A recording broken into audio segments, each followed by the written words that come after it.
have to catch up later, like on video or something.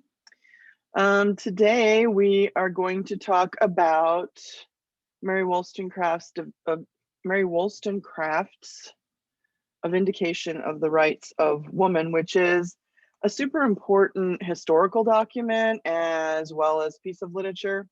So when we look at it today, we'll be looking at it in that context. We'll also be looking at it sort of rhetorically. I know that you guys studied rhetoric last year, so there'll be some things that we'll notice about her arguments and the way that she crafts her thesis, because really we just read the thesis. The introduction is the thesis. The thing goes on for many more pages after that. But tomorrow, we do have class tomorrow, and there's no discussion this week. But tomorrow I will give you the introduction to the Victorian era. We'll talk about that new unit. Today we're wrapping up the Romantic period. And I'll also talk to you tomorrow about essay number 2, the final essay of the course. I know I linked it here and it's been linked in the Blackboard for a while.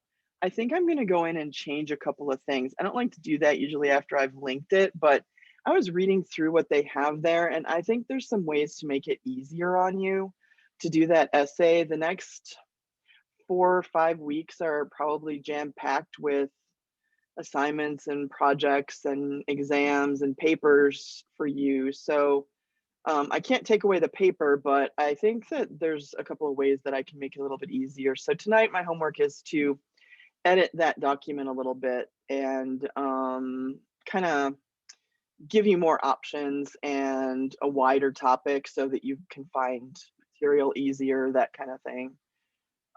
So I'll go over that with you tomorrow. If you click on it before then, it's going to be updated. So I'll be updating it and we'll talk about the updates tomorrow. And then that one is due the first week of May. So that's a research paper. It's not that different from the research paper that we did in the first semester. So just on different material. And then next week, we're working with the Victorian era. Coming up is another play next week, The Importance of Being Earnest. It's my intention for us to read before class, and then I have a film version that we will watch and compare and talk about, you know, what's going on in that particular act. It's not a very long play. It's just 3 acts, and it's fairly short in terms of reading. So we can take the time when we're studying it to kind of watch the film. I feel like plays, you kind of have to watch the performance because that's the whole intention of it. I'm gonna head over to Blackboard. And the Victorian age material is up here. So we'll be starting with that tomorrow. I'll go through the unit a little bit with you, but it's the same structure, it's the same stuff. There's only one discussion question though during unit 5 and then 1 during unit 6. So we're past the halfway mark now on discussion questions. But today I am going to talk about, give you some notes on the Wollstonecraft piece. So I'm going to go through a PDF that I've already annotated. So if you want your own copy of that PDF, you can click right here. This is in the readings for Unit 4 section. And you can click right here and get your own copy for your Google Drive, or if you want to annotate with Cami like I do, then you can use that. Maybe you already did, it's been there, so maybe you already are just going to add to your notes today.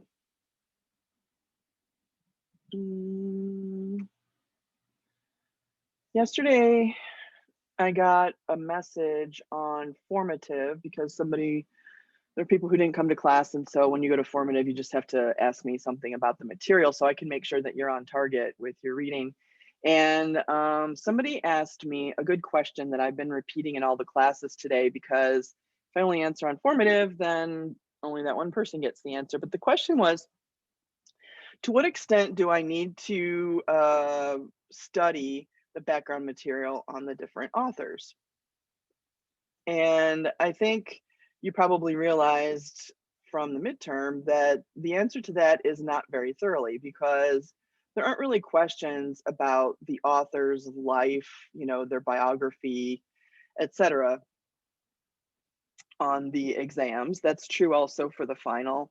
You do kind of need to know what period the different writers fall into. So, if I say Mary Wollstonecraft, you need to know that that's the end of the 18th century, in the Romantic period. So that's about it. I'm not going to ask you questions about dates in that person's life, but it is good to read the background because the background will inform the piece of writing. So a lot of times, the society that the person lived in or their lived experiences through their lifetime kind of shape the way that they write and their perspective in their writing. So it is important to read the background. I do assign for you to read the background, but I don't think you need to take like detailed notes on that stuff. If this was a class just on the Romantics, then we would be reading a lot more authors and we'd be going a lot more depth into their lives and how that affects their work and all of that stuff. But this is not that kind of class. This is a, you know, touch the surface kind of class. So I don't think that you need to spend a lot of time beyond just reading. Just read through the material and kind of get a feel for who that author is. And then there are more questions. The questions on the exams are more about the material, so the time periods. So I just thought that everybody would benefit from hearing the answer to that question because it was a good one and one that I hadn't really emphasized a whole lot as we've been going through. So you are responsible for background material, but I think the background material of the time periods. That's why I spend most of my time whenever I'm doing notes on the time periods, going through the slideshows and stuff so that you've got like a good summary of the different time periods and how they differ. All right, so today we're going to look at a really important piece of writing. We're just looking at the introduction. You might want to make a note, I didn't put it on here, but you might want to make a note that this originally was in a pamphlet form. And that's the type of writing that we don't really see too much of nowadays, because when we see a pamphlet, it's usually like, something in the doctor's office about a medication or an STD or something. Pamphlets are not a mode of literature nowadays, but they were in the 17th, 18th, and into the early 19th century. And it was the way that people kind of voiced their opinions on elements of society, politics, government, things like that. And people would, subscribe to pamphlets, or they would go and purchase pamphlets of specific writers that they knew they wanted to read about. So when Mary Wollstonecraft published this piece, it was not her first pamphlet. She published several other pieces, but this one was especially important because it's sort of a watershed moment for women's rights and really helped to spark the suffrage movement. And so it's been since what, Wife of Bath and her prologue that we've really been talking about that kind of an issue. And we've been waiting. And it's not until the late 1800s where we see Mary Wollstonecraft sort of step up to the microphone and talk about the issue of gender roles in their society and how unfair they are. This is not a piece that is about feminism, although we could say that it's a feminist piece because of its importance in history. But really, she's just arguing for equal opportunities. And a vindication, I highlighted it here. A vindication means that it's proof, right? It's proof that women should have rights that are, give the same opportunities to them as they do to men. And she focuses on education. So it is something that we probably take for granted at this time in our country because we've been going to school, boys and girls together, and getting the same education, the same opportunities for a while now, at least maybe 60, 70 years. And it's something that we sort of take for granted. I don't have the same story that people in the 18th century had, But I went to high school in the 1980s, and I remember I wasn't allowed to take chemistry because I didn't have the greatest grade in biology, and the teacher had to like approve you to take chemistry, and she almost always only approved the boys. And so I went to my counselor. I'm like, how come I'm not allowed to take chemistry? And she said, oh, well, you don't really need chemistry. I mean, you're probably going to start a family, and, you know, you don't have to worry about that hard stuff. And I was kind of insulted by that because it makes it seem like you're not capable, right? And I never was allowed to take chemistry in high school. I had to take it in college, so that was a challenge.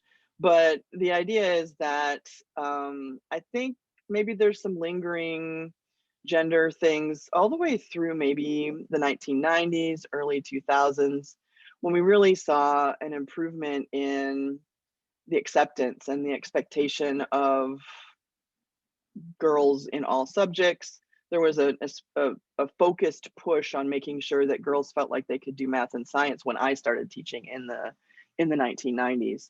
So this piece, I don't know, that was off topic, sort of. But this piece is about making sure that those opportunities are available to women. And her argument is, if women seem to you like the weaker sex and incapable of having deep mental thoughts or approaching difficult material in education, maybe it's because they've never had the opportunity. And this is her main argument. And so it's proof that women can excel in education, and that's what she's writing about in this piece. Now we're just reading the introduction, so you can think of the introduction as her thesis, as her, you know, sort of overview of what she's going to talk about later in the pamphlet. We're not going to be reading that, but suffice it to say that this is her argument that she's laying out, and then she supports it later on in the paper. So let's go through some of the things that she is talking about. One of the first things that she addresses, and she has a couple different concessions in this piece. She concedes that either nature made a difference between man and woman, or society has made us different, or both, right? Obviously, there are physical differences between a man and a woman, but also society has impressed roles onto the genders. And so she's saying not just God, but also society has brought us to the point where we are today. She uses, almost right off the bat, she uses a pretty complex metaphor to explain how the fact that women are considered mentally weaker originates from what she calls a hasty conclusion. People have judged women based on what they have been able to do within society's limits. Well, if you haven't been allowed to do very much, it's kind of hard to demonstrate a really rigorous mental capacity if nobody has ever given you the opportunity to stretch your mental capacity, is basically what she says. She says, like a flower. If you take a plant, a flowering plant, and you put it in crappy soil with no nutrients, and it might grow on a spindly sort of stalk, and all you care about is the flower that comes off the end. All you care about is the pretty part. Then you're only going to give it whatever it needs to make the beautiful part of it. You're not going to make it a sound plant. If you wanted to make it a sound plant, then you would enrich the soil. You would make sure that it was trained up, that it had all of the nutrients and water that it needed. And then the bloom would sort of be extra because the plant is healthy. And she says, so these women that in the past and, you know, in her time have been raised without an academic or like a reasoned education. In other words, the same kind of education that men were traditionally given, books, studies in science, and so on, then you end up only with a pretty thing that is, you know, sort of supported by weakness. And so at this time, women of all levels were not educated. It was not part of their upbringing to go to school. Poor young women went to work. That's just straight up what happened. So they never had time for any kind of formal education. Middle class young women were given the kind of upbringing they would need to be middle upper class women later on. And so they learned to embroider, they learned how to be dainty, all of their manners, how to throw a party, how to be witty, how to be pretty, how to be good at an instrument. And that was their education. And the boys went off and they learned about science and physics and math and Latin and philosophy, and they had an academic sort of reasoned education. So for Wollstonecraft, she's perceiving that women are raised to be the flower only, and nobody cares about the leaves or the stalk or anything that supports that flower, as long as you can be beautiful and sort of pleasing. That's all that really mattered. So she makes this argument down here, and she says people have been more anxious to make them alluring mistresses than affectionate wives and rational mothers. And that's the basis for one of the arguments that she's going to make in a little more detail in the thesis later on. She talks about Mahometanism, which is just basically Islam, and how that's a religion that's based on subordination. And she just references that generally. And then here's another concession that she makes. She kind of makes two big concessions. She does also concede that men have a physical advantage over women in that they're more powerful. Just the way that they're built, the construction of the male body makes them more physically strong.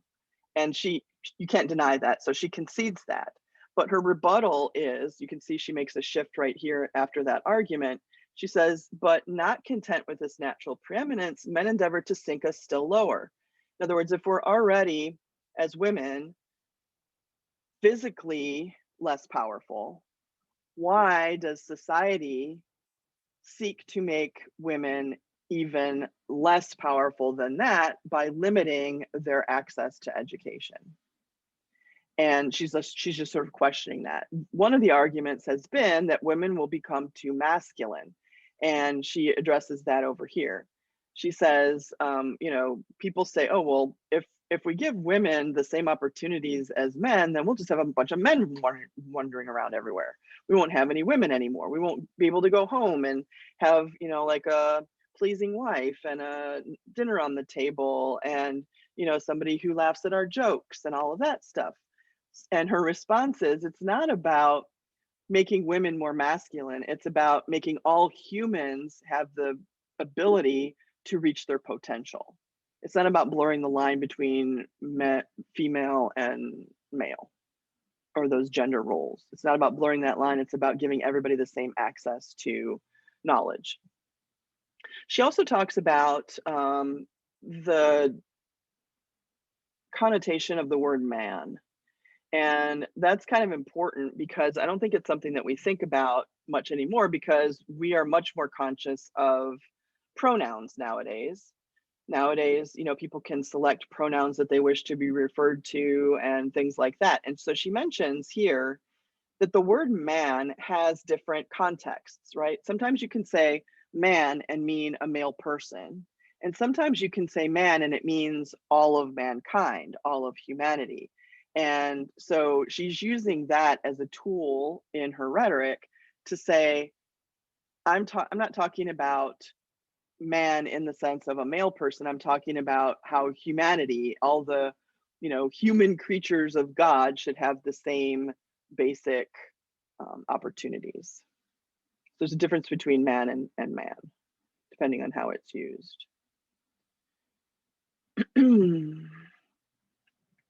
She also uses sarcasm as a rhetorical tool in this intro, because she points out and makes it very obvious that she is thinking of her readership not just as made up of men. She's got to convince women too, because there are some women who don't want to go and be schooled with a bunch of boys. They don't want to go and learn those things that, you know, male education offers. And she's trying to convince anybody who thinks that way to at least give the opportunity to everyone. You don't have to go and get educated, but you shouldn't be stopped from getting that education. So she has some sarcasm right here. I hope you caught it when you were reading. She says, "My own sex, I hope, will excuse me if I treat them like rational creatures instead of flattering their fascinating graces and viewing them as if they were in a state of perpetual childhood, unable to stand alone." So she's saying, pardon me if I write for a woman who's got a rational mind, and I'm going to treat women not as children, but as human beings that are adults, just like I would treat a man. So there's some sarcasm there, but it does suggest that she's going to have to convince some women of this same idea. The implication is that she's going to have to, not only is she treating the men with respect, but also the same level to women who are reading her pamphlet. She says, "I wish to persuade women to endeavor to acquire strength, both of mind and body." So in other words, there might also be some pushback against this idea from women who like their lifestyle as a mother and they like the role that they play. And so she's trying to convince them, maybe not for them, but for their children. Maybe your daughter might want to go to school and learn the things that her brothers learn. So she's kind of opening up that idea and trying to get people to be more open-minded about it. I'm on page 7 of that document if you're following along on the same one. She also perceives here in the introduction what her critics will complain about. And one of the things that she seems to be worried about is that they will perceive that her writing isn't as fancy as some other people's writing. And so she says, "I'm not here to create poetry. If you find my writing has problems, it's just because I'm trying to keep my point in the forefront of my argument, not to create flowery, over embellished words that don't really say anything. I'm trying to be focused." And that's a little bit of a criticism at some of the other pamphleteers, particularly men who would just go on and on and on and repeat themselves and just say very little with a whole bunch of fancy language. One really good point that she makes in the intro that she does pick up later on in the part of the pamphlet that we're not going to read is she points out that society is going to be better off if women are educated because they will be raising the next generation. And she says, if you have women, oh, I'll just read this part. "It is acknowledged that they spend many of the first years of their lives in acquiring a smattering of accomplishments. Meanwhile, strength of body and mind are sacrificed to libertine notions of beauty, to the desire of establishing themselves, the only way women can rise in the world, by marriage." So how do you get yourself married off? You need to look beautiful and have all the little talents that somebody would want to see in a wife. So she's trying to change that mentality. "And this desire making mere animals of them. When they marry, they act as such children may be expected to act. They dress, they paint, and nickname God's creatures. Surely these weak beings are only fit for a seraglio. You can read the footnote there on that one. They can be expected to govern a family with judgment. Can they be expected to govern a family with judgment or take care of the poor babes whom they bring into this world?" So she's saying we need smart women to raise children if we're going to improve our society, because that will breed more and more intellectually curious children and our society can move forward. And if we just have a bunch of, you know, careless, uneducated minds, then how are we supposed to teach our children to push themselves and try to learn, et cetera, et cetera? This is toward the end. She uses some other arguments toward the end of her introduction to point out that another reason why we would want women to have the opportunity to become educated is because what's going to happen to them after the beauty fades? If you're cultivating this flower just for its beauty, what happens when the flower dies off and you're just there with a stalk? I mean, what is that stalk supposed to do? And she says if we let women, pursue an education, then they can become wise and they can, even rational men, she uses pathos and logos and says, even rational men will understand that that can make all of society more respectable.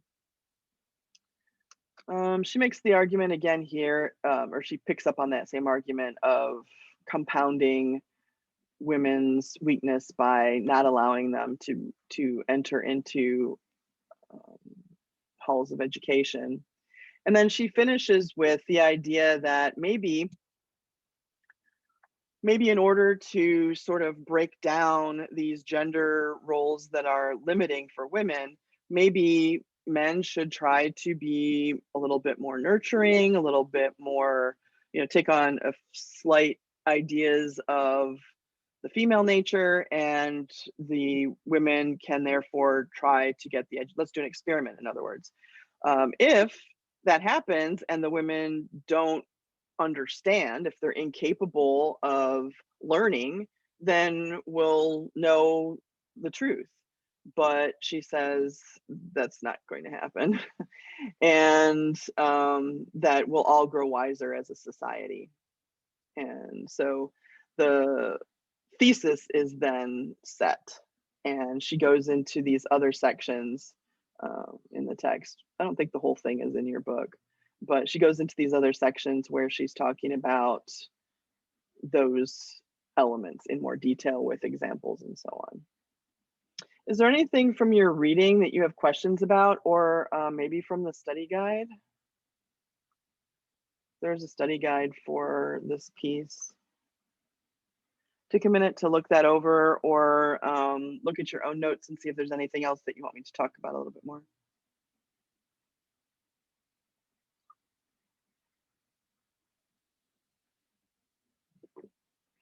Put it in the chat.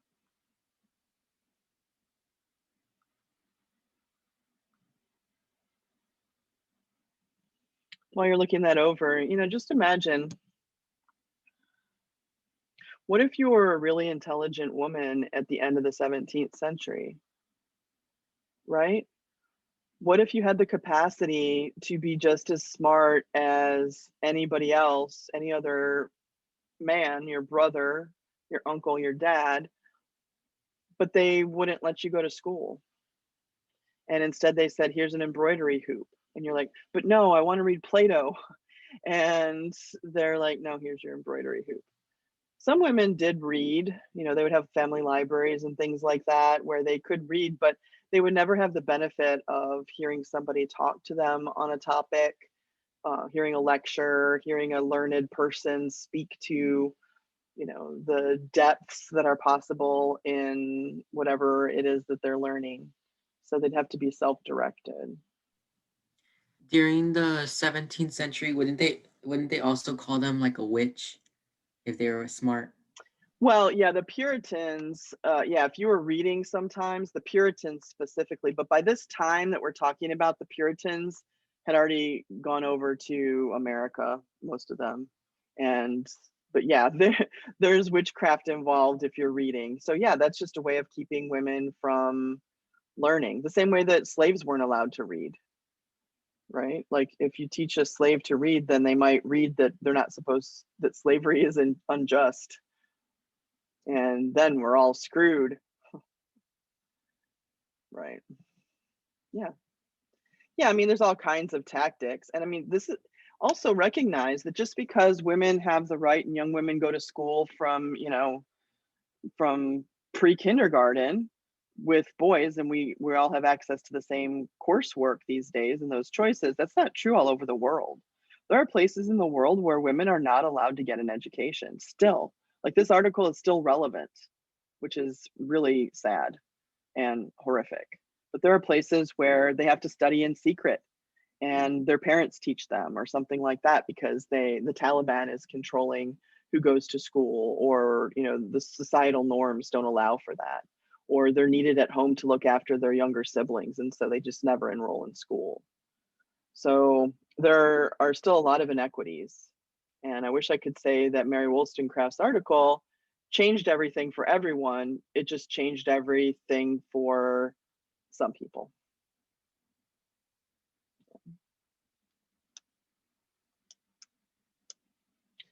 All right, I don't see anything in the chat. Is there anything else that anybody wants to mention? That was a good point that Riley made. No? Okay, hopefully you can see how important that article is. Today's kind of a short period. Tomorrow will be kind of short too.